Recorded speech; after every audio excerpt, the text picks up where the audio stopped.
এই ছেলেকে? আরে বাবা, আমি তো তোমাকে ওর কথাই বলছিলাম। আরে ও তো একটা ভিক্ষুক, তুই একটা ভিক্ষুক ছেলেকে পছন্দ করলি কিভাবে? আরে বাবা, ও তো যেন তেন ভিক্ষুক না, ও হলো খানদানি ভিক্ষুক। আব্বা, আমরা খানদানি ভিক্ষুক। আমার দাদাই প্রথমে শুরু করছিল ভিক্ষা করা, তারপর আমার বাপে ধরছে, এখন আমি ধরছি। নেন, আইফোনটা রাখেন, আপনার জন্য নিয়ে আসছি। তুমি আইফোন কোথায় পেলে? এখন কি মানুষ আইফোন ভিক্ষা দেয় নাকি? গুলিস্তানের মোড়ে বইসা মাথার ঘাম পায়ে ফালায়া ভিক্ষা কইরা পরিশ্রম কইরা আপনার জন্য এই আইফোনটা কিনে নিয়ে আসছি। রাখেন, আপনি হইলেন আমার শ্বশুর, আমার একটা প্রেস্টিজ আছে না? না না, আমার আইফোন লাগবো না। মা চল তো, একটা ভিক্ষুক ছেলের সাথে আমি তো বিয়ে দিব না। না না বাবা, আমি ওকে অনেক ভালোবাসি, আমি ওকে ছাড়া কাউকে বিয়ে করবো না। মা, ও একটা ভিক্ষুক, একটা ভিক্ষুকের সাথে আমি তোর বিয়ে দিতে পারি না। সমাজে আমাদের একটা নাম ডাক আছে না? আরে আব্বা বসেন না, আপনার মেয়ের জন্য কেমন ছেলে খুঁজতেছেন আমার বলেন। ছেলেকে প্রতিষ্ঠিত হতে হবে, এই ঢাকা শহরে অন্তত একটা ফ্ল্যাট থাকতে হবে, মাসে অন্তত লাখ টাকা কামাই থাকতে হবে। আমার ঢাকায় বাড়ি আছে 2টা, উত্তরায় ফ্ল্যাট আছে 3টা। আজকে বনানীতে একটা বুকিং দিয়ে আসছি, যেটা আপনারা উঠবেন। ভিক্ষা করি দেখে কি মনে করছেন মাসে 3 লাখ টাকা কামাই? আরে আমার সবে বরাতের রাত্রি তো টার্গেট থাকে 5 লাখ টাকা। রোজার মাসের শুরু থেকে ঈদ পর্যন্ত 10 লাখ টাকা টার্গেট থাকে, মাঝে মধ্যে 15 লাখ টাকাও কামাই। আমার মনে হয় আমার এই ইনকামটা আপনার মেয়েরে খুশি রাখার জন্য যথেষ্ট। তাও যদি আপনার কম পড়ে মনে হয়, তাহলে আমি শুক্রবার মসজিদের সামনে বসি না, আপনার জন্য ওইটাও করব। আর কি চাই বলেন?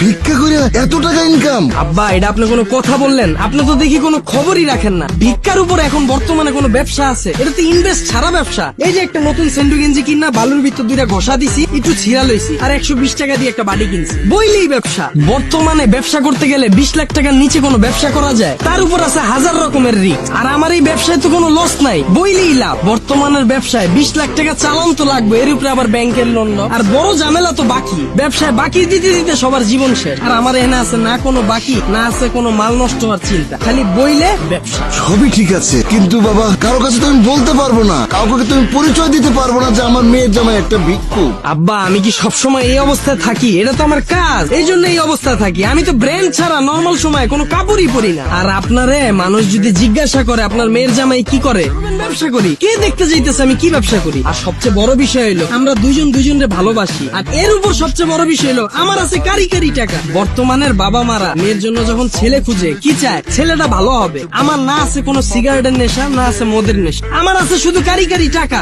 আর কি লাগবে আপনার মেয়ের জন্য বলেন, আমি সব করব।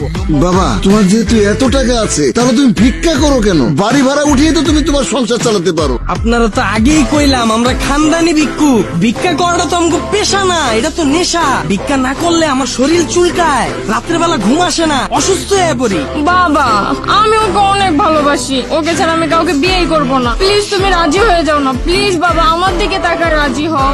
আচ্ছা ঠিক আছে বাবা, কিন্তু দেন মোহরটা। আব্বা, এটা কোনো কথা বললেন আপনি? আমার কি কোনো ভাই বোন আছে? আমার যা আছে সবকিছুই তো আপনার মেয়ে পাবে। যাক, সমস্যা নাই, আপনি যেহেতু টপিকটা উঠাইলেন, দেন মোর 1 কোটি টাকা ধরলাম, যান। বাবা বাবা, আমি রাজি। ধরেন, এই যে আইফোনটা দিলাম, এখন থেকে নর্মাল মোবাইল চালাইবেন না, আইফোন চালাইবেন, ঠিক আছে? ঠিক আছে বাবা, তোমার হাতটা দাও, আমার এই মেয়ের হাতটা আমি তোমার হাতে তুলে দিলাম।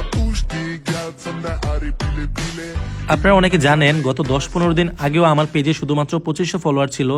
সো আমি কিভাবে শুধুমাত্র নাটক আপলোড দিয়ে এই 10-15 দিনে প্রায় 60,000 ফলোয়ার করে ফেললাম, এই বিষয়টাই আমি আপনাদের শেখাবো। আপনি নাটক আপলোড দিয়েও কিভাবে ইনকাম করতে পারবেন এবং খুব কম সময়ে আপনার পেজে ফলোয়ার নিতে পারবেন। আমি আপনাদের ভিডিও কলে আলাদাভাবে শেখাবো আপনি কিভাবে নাটকের ভিডিও এডিট করবেন, আপনি কিভাবে নাটকের কালারটা এডিট করবেন যেন সবার কাছে অনেক আকর্ষণীয় হয় দেখতে, আপনি কিভাবে আপনার ভিডিওতে লোগো অ্যাড করবেন, অথবা আপনি কিভাবে আপনার ভিডিওর মিউজিক এডিট করবেন যেন আপনার ভিডিওতে কপিরাইট না আসে।